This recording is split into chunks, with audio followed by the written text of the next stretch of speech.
Na última aula nós paramos nesse ponto aqui, né, com o povo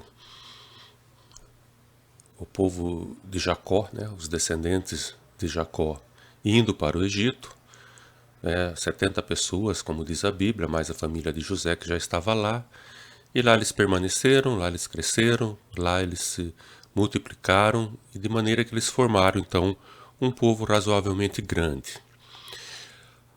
Se nós voltarmos um pouco no que nós já vimos, né, nós vamos ver que haviam promessas feitas a Abraão, né, que ele teria, seus descendentes formariam uma grande nação e que eles morariam, né, na terra de Canaã. A terra de Canaã seria um deles.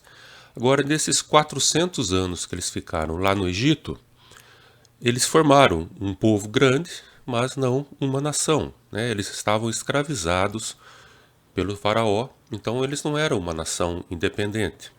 E também não estavam em Canaã, né? Eles estavam no Egito. O que aconteceu, né? Teria Deus mudado de plano? Será que aquilo que ele prometeu a Abraão, ele não vai mais fazer? Não, é claro que não, né? Deus, ele nunca muda. Então, a partir então dessa premissa, né, que Deus nunca muda e que ele havia feito promessas a Abraão a respeito dos seus descendentes, é que nós vamos ver hoje então sobre a nação para o Salvador, né? A nação de onde virá o Salvador. Lembra que ele é da linhagem, né, de Abraão, Isaque e Jacó. E agora então Deus vai formar uma nação, constituir o povo de Israel.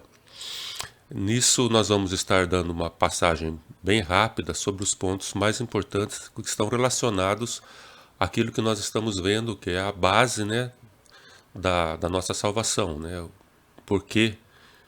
Porque Jesus é o Salvador e como que é feita essa salvação, né? Que maneira ela se processa. Então nós vamos estar olhando alguns pontos relacionados a essa formação da nação de Israel para tirarmos ensinamentos a respeito desses pontos sobre a salvação. Pois bem, lá no Egito o povo cresceu muito. Então o faraó ficou preocupado com esse crescimento do povo e eles resolveram então oprimir o povo de Israel. A princípio eles eram livres, mas com a morte de José e o passar do tempo, o faraó ficou com medo do povo ficar muito forte e começou então a oprimir. Como que isso aconteceu? De várias maneiras, né? Ele começou com a escravidão. Aí nós temos em Êxodo 1, né, a descrição de como eles fizeram. Diz que os egípcios com tirania, né, faziam servir os filhos de Israel. E lhe fizeram amargar a vida com dura servidão, em barro e em tijolos, e com todo o trabalho no campo, com todo o serviço em que na tirania os serviam. Então, dessa maneira, eles tentaram, né, suprimir, né, a força do povo, dando serviços de escravo para eles, muitos, basicamente, né, a maior parte na construção civil, fazendo cidades para Faraó, construindo tijolos, esse tipo de coisa. Eles também, mais na frente, né, como o povo continuava crescendo, o rei ordenou, então, as parteiras hebreias. O termo hebreu, né, está relacionado a Hebron, que é a região onde Abraão e Isaque viveram muito tempo ali. Então, uma região muito importante, né, para o povo de Israel, né? Então, eles estão associados então a essa região. Então, eles são chamados de hebreus também. Então, na Bíblia e até hoje, se referem, né, ao povo de Israel como os hebreus. Então, essas parteiras, né, foram ordenadas a que quando nascessem uma filha, né, uma menina, ela poderia permanecer viva, mas se fosse um menino, deveriam matá-los. Mais na frente ainda, ele mandou jogar, né, todos os meninos no rio Nilo, né, não só as parteiras, mas quem achasse uma criança hebreia tinha autorização para pegar essa criança, esse menino recém-nascido ou novo, né, essa criança pequena, e jogá-la no rio Nilo para que morresse. O problema é que isso a princípio, né, parece que vai contra, né, as coisas que Deus havia prometido. Mas o fato que nós notamos, né, nisso daí é que isso é normal. Satanás, né, vai sempre lutar contra o plano de salvação. Se Deus prometeu um descendente que iria esmagar a cabeça de Satanás, ele vai tentar de toda maneira evitar que isso aconteça. Então é isso que ele vai tentar fazer agora, né? Tentar que as promessas feitas a Abraão não se cumpram. Por isso que Faraó, então, né, é instigado por Satanás, né, a fazer essas coisas. Mas isso não vai dar muito certo. Se nós formos olhar na Bíblia, diz que quanto mais os afligiam, tanto mais se multiplicavam e tanto mais se espalhavam. Quando mandou matar os recém-nascidos, as parteiras matarem, né, os recém-nascidos, elas temeram a Deus e não fizeram isso. Então deixaram os meninos vivendo. Quando mandou jogar no rio, aí a coisa complicou um pouco, porque isso deu certo, né? Começaram realmente o povo todo a jogar as crianças, os meninos que nascessem no rio. Mas, né, sempre tem um mas, a história, então, agora começa a ter a influência direta de Deus que vai estar relacionada, então, a essa formação da nação.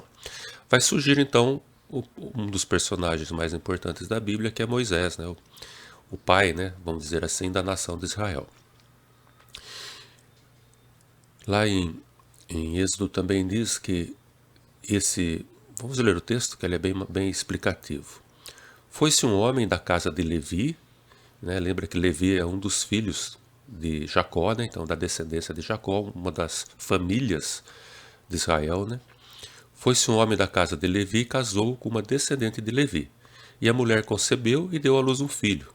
E vendo que era formoso, escondeu por 3 meses. Não podendo, porém, esconder por mais tempo, tomou um cesto de junco, calafetou e com betume e piche, e pondo nele o menino, largou no carriçal à beira do rio. Esse carriçal é aquela parte do rio, assim, na margem, onde nascem aqueles matos, aquela vegetação própria mesmo de beira de rio, né? Ela colocou ali o cesto. A irmã do menino, né, ficou de longe, né, para observar o que aconteceria. Desceu a filha de Faraó para se banhar no rio, e as suas donzelas passeavam pela beira do rio. Vendo ela o cesto no carriçal, enviou a sua criada e o tomou. Abrindo-o, viu a criança, e eis que o menino chorava. Teve compaixão dele e disse: Este é menino dos hebreus.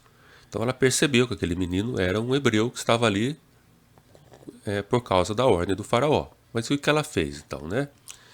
Ela se compadeceu daquele menino. Então, a irmã, né, de Moisés, quando viu que a princesa se aproximou e pegou o seu irmão, né, disse à filha de Faraó: Queres que eu vá chamar uma das hebreias que sirva de ama e te crie a criança? Respondeu-lhe a filha de Faraó: Vai. Saiu, pois, a moça e chamou a mãe do menino, sua própria mãe. Então lhe disse a filha de Faraó: Leva esse menino e cria-mo, pagar-te-ei o teu salário. A mulher tomou o menino e o criou. Sendo o menino já grande, ela o trouxe à filha de Faraó, da qual passou ele a ser filho. Esta lhe chamou Moisés e disse: Porque das águas o tirei. Então nós vimos, né, que nessa acontecimento, a ação, né, de Deus agora espetacular, né, sobre a vida de Moisés. O fato dele ter sido protegido pela mãe no começo, depois de ser colocado à beira do rio ali, a filha do faraó encontrá-lo, né, a irmã dele ter coragem de chegar até a filha do faraó e propor esta solução aí da própria mãe, né? A própria mãe criou o filho e ainda recebeu para fazer isso, lembrando que eles eram escravos, né? Eles não tinham direito a salários. Mas, por ação de Deus, por milagre de Deus, né, a própria mãe acabou criando seu filho. Na cultura hebraica, ali naqueles anos iniciais, né?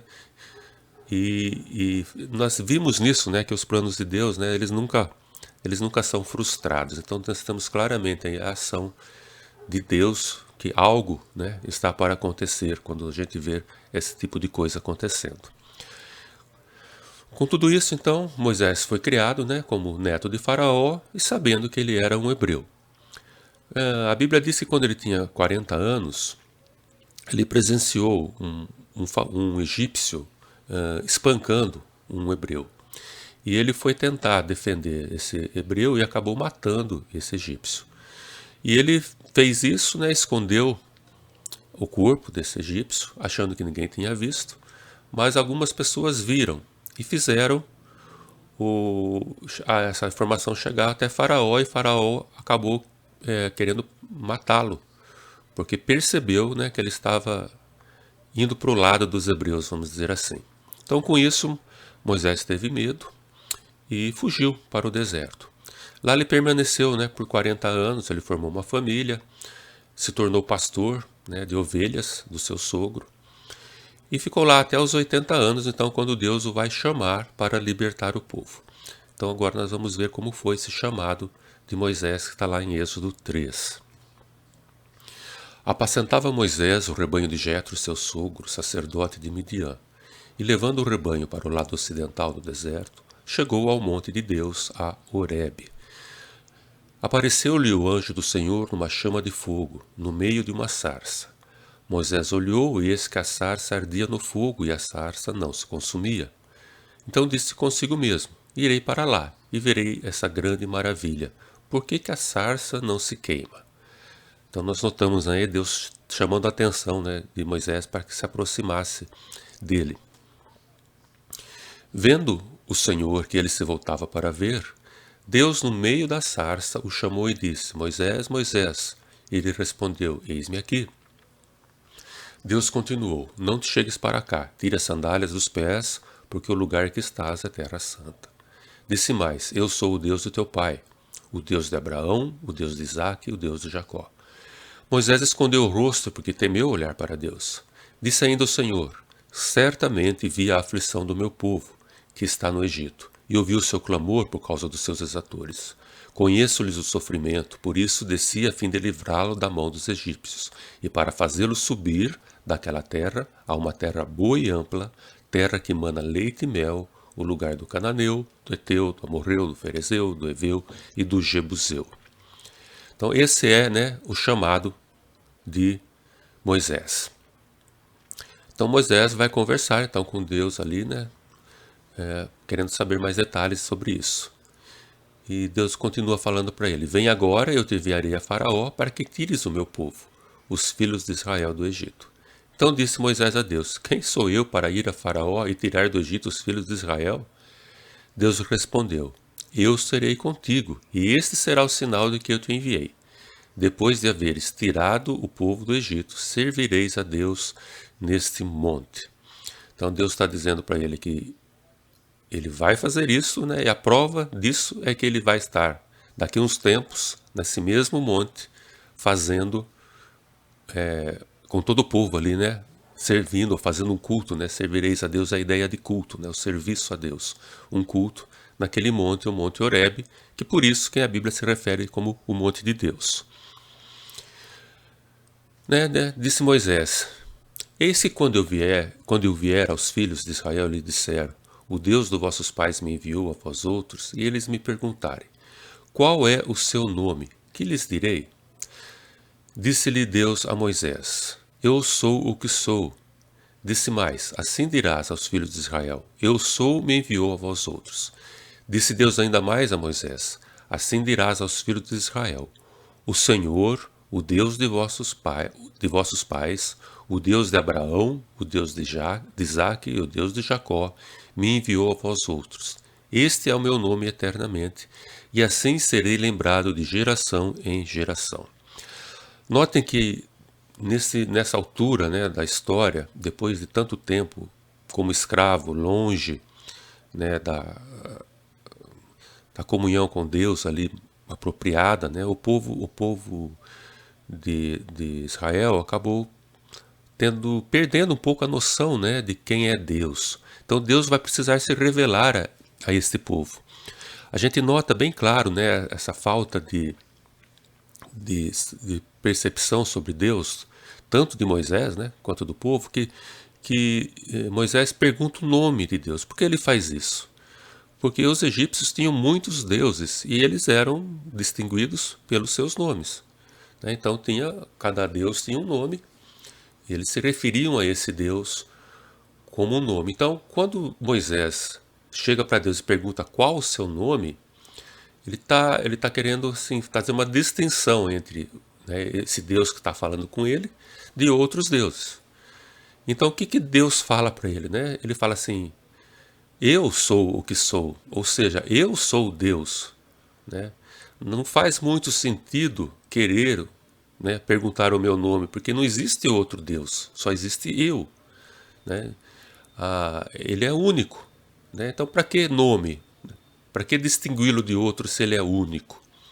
Então, é mais ou menos essa a resposta, né, que está por trás dessa frase, eu sou o que sou, né? Ele é Deus e ele é o único Deus, então não há uma necessidade de um nome. Daí ele vai falar, né, que ele é o Deus de Abraão, o Deus de Isaac e o Deus de Jacó. Esse é meu nome eternamente, né? Eu quero que vocês me reconheçam como o Deus de Abraão, de Isaac e de Jacó. Mas, né, vai ter uma, por causa essa expressão, eu sou o que sou, nós vamos notar na Bíblia que nessa palavra Senhor aí que está em caixa alta no texto, no original é uma palavra, na palavra hebraica, na verdade não é uma palavra, são 4 letras, né, que a gente costuma falar como Yahvé, né, ou Javé, ou Jeová, né, também seria um jeito de falar esse nome. São 4 letras, né, que não são necessariamente o nome de Deus. Na verdade, não tem nem como pronunciar essas letras, né? Vamos dizer assim, é uma sigla, vamos dizer assim. Então elas representam, né, essas 4 letras representam esse Deus que é Deus. Eu sou quem sou, né? E isso é o que está querendo dizer essa palavra. Então o povo de Hebreu, na Bíblia toda, né, vai usar então esse tetagrama, né, essas 4 letras, para se referir ao Deus verdadeiro. E como essa palavra não é pronunciada, né, não é possível pronunciá-la, eles vão, quando eles chegam nesse ponto, eles falam Senhor, né, eles usam outra palavra e se referem a Senhor. Então toda vez na Bíblia que você vê escrito Senhor desse jeito, é porque no original está se referindo a eu sou o que sou.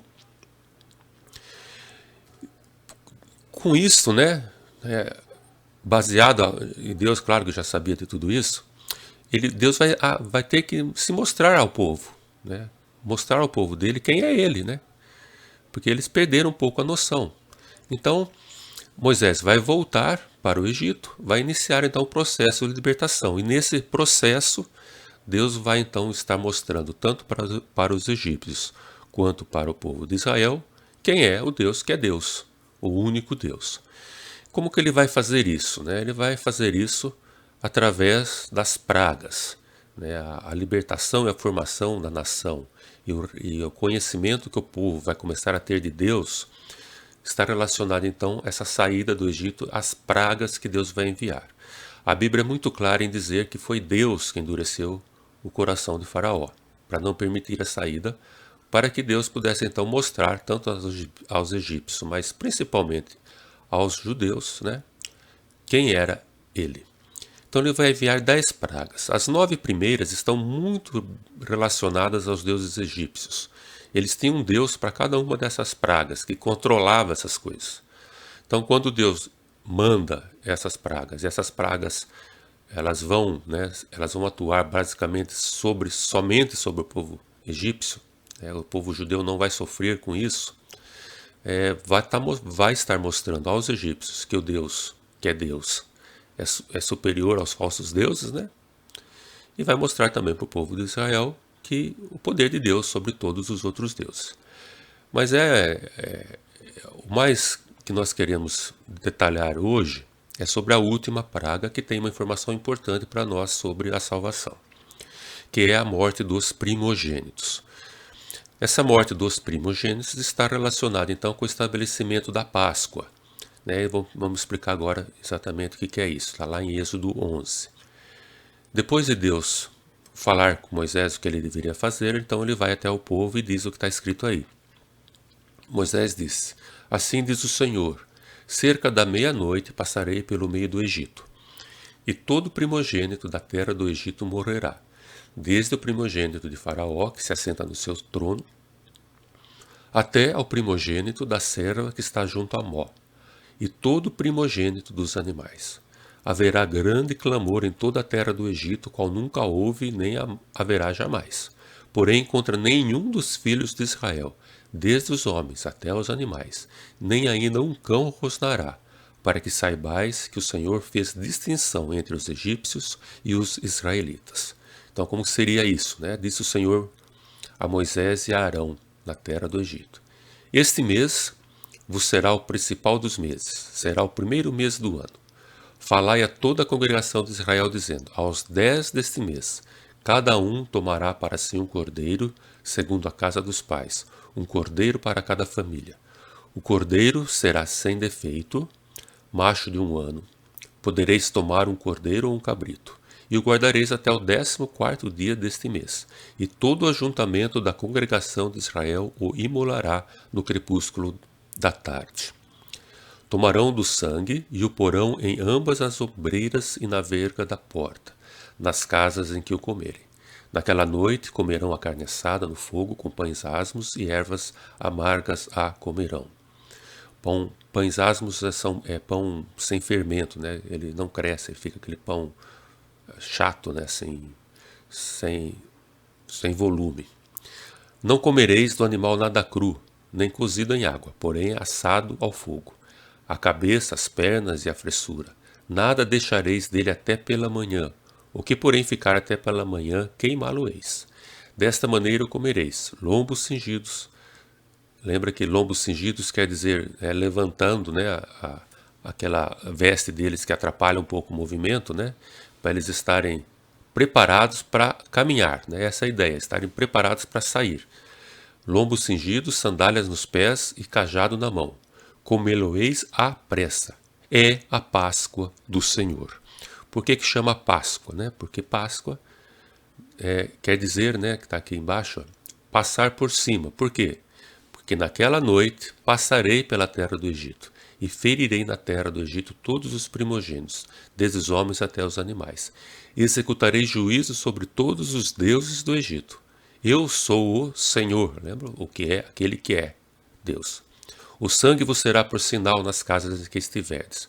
Quando eu vir o sangue, passarei por vós, e não haverá entre vós praga destruidora, quando eu ferir a terra do Egito.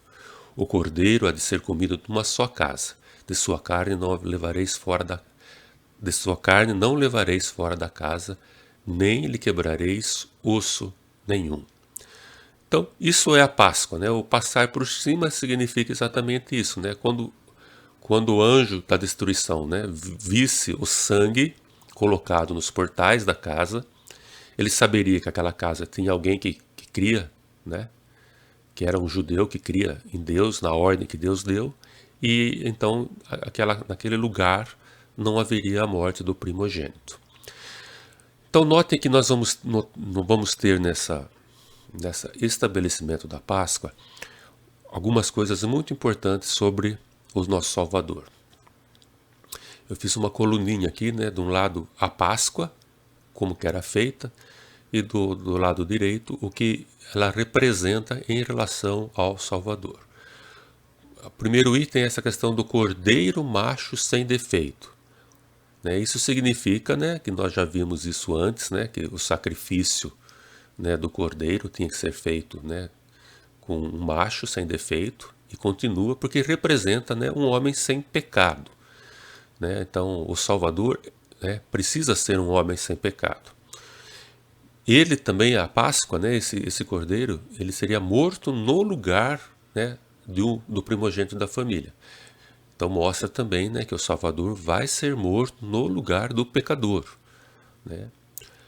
O sangue passado no portal, né, nos batentes, nos umbrais. Exatamente que esse sangue vai ser derramado no madeiro. Né? Naquela época era tudo de madeira, essas peças das casas. Então mostra, né, que o sangue do Salvador vai ser derramado na madeira, no madeiro. Duas coisas comuns ali, né? Nem o osso do cordeiro devia ser quebrado. Isso implica também que o Salvador não vai ter nenhum osso quebrado, né? Isso é uma coisa importante. Não vai ter nenhum osso quebrado do Salvador. E que é comum, para surgir efeito, tanto o filho primogênito não ser morto, quanto para a pessoa ser salva, né, por Deus, há necessidade de ter fé nessa solução que Deus deu. Se eles lá, né, não estivessem confiando que aquele ato de passar o sangue, de matar o cordeiro, de se fechar em casa, de passar o sangue nos umbrais, se eles não confiassem nessa solução, né, não fizessem isso, não ia adiantar nada, né, eles iam morrer da mesma maneira, né. Então, esse ato, né, é um ato de fé. Então, há necessidade então de ter fé nessa solução de Deus. Se não tiver a fé naquilo que Deus disse, na solução que Deus dá, nada, né, não vai resolver nada, né? Não vai servir para a pessoa aquela informação.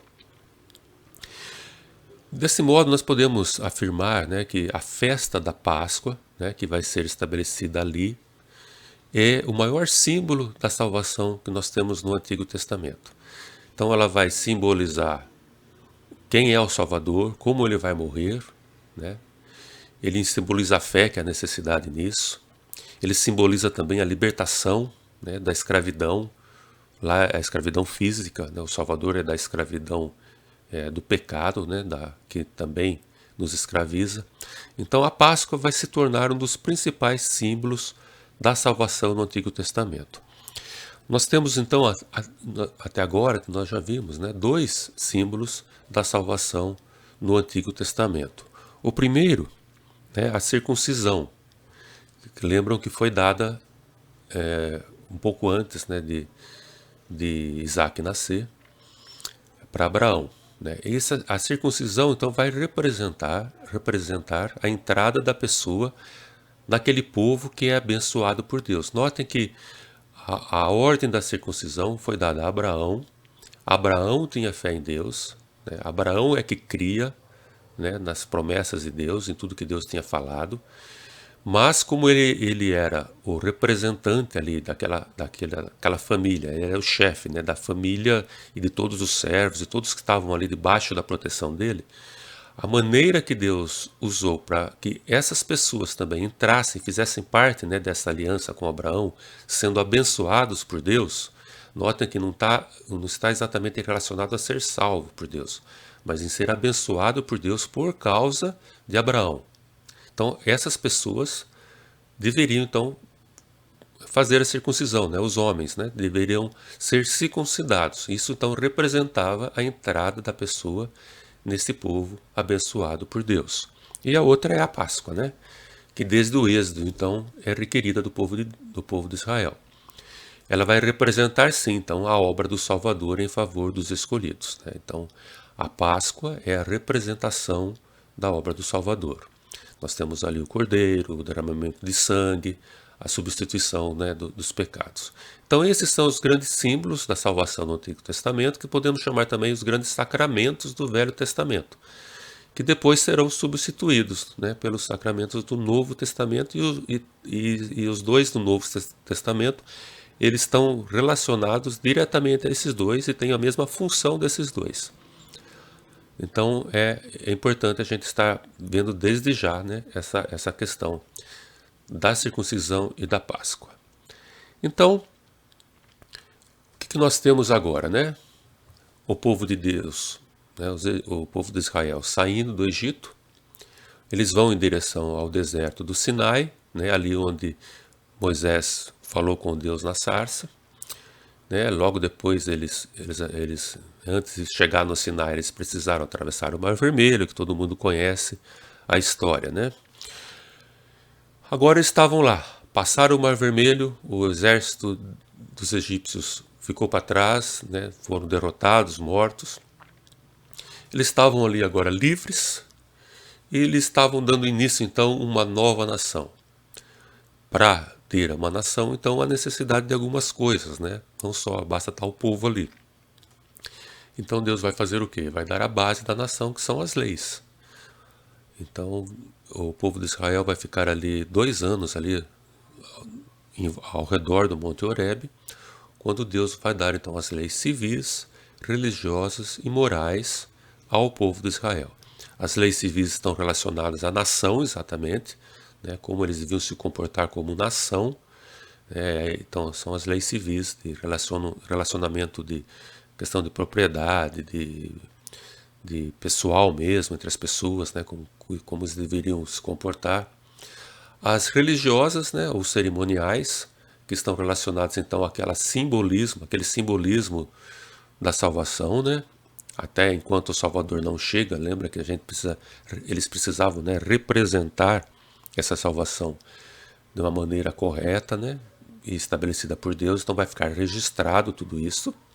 E as leis morais, que estão relacionadas então àquilo que é o certo e aquilo que é o errado, independente de nação, né? Então, a partir daí, então, nós temos uma nação, vamos ter o início da nação de Israel e de todas essas leis que tem na Bíblia, principalmente nos primeiros capítulos, primeiros livros da Bíblia. Pois bem, completando aquele quadro que nós sempre fazemos, nós temos, né, todas essas coisas que estão listadas aí, que nós já vimos nas aulas anteriores, e vamos acrescentar mais uma, então. Essa daqui. O Salvador não pode ter pecado. Então, aquele fato, né, do Cordeiro ser sem defeito implicava que o Salvador não pode ter pecado. A grande pergunta, né, que fica, né, que nós vamos responder mais para frente, mas vamos fazê-la agora. Por que o Salvador não pode ter pecado? Né? Qual é a necessidade, então, do Salvador não ter nenhum pecado? A Bíblia diz, né, e nós vimos até aqui, né, que por causa do pecado surgiu a morte. Então, o salário do pecado, né, a recompensa do pecado é a morte.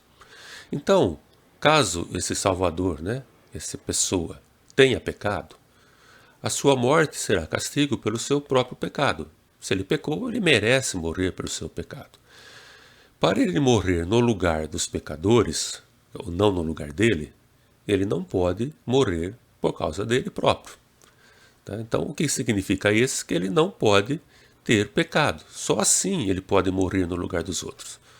Se ele pecou, né, ele está morrendo por causa dele mesmo, como recompensa do que ele fez. Mas para morrer no lugar dos pecadores, então ele não pode ter pecado. Mas daí surge a pergunta, né? Se todos os homens são pecadores, né, se o pecado se espalhou para toda a raça humana, como é possível, né, como será possível existir um homem que não peque, né, que não pecou, que não vai pecar? Como é possível isso, né? Então nós vamos estar vendo, né, nas próximas aulas, né, nos próximos capítulos, nós vamos estar entendendo um pouquinho mais sobre como é possível esse homem não pecar. Então nós estamos parando por aqui hoje, né? Nós temos aqui então uma nação formada, de onde virá o Salvador, e nós temos os dois, né, sacramentos, do Velho Testamento estabelecidos, um representando a entrada no povo abençoado e o outro representando mesmo o ato, né, sacrificial que o Salvador vai fazer. Vamos parar por aqui então, e na próxima aula nós vamos estar vendo mais coisas que agora as leis dadas ao povo vai nos revelar a respeito desta salvação.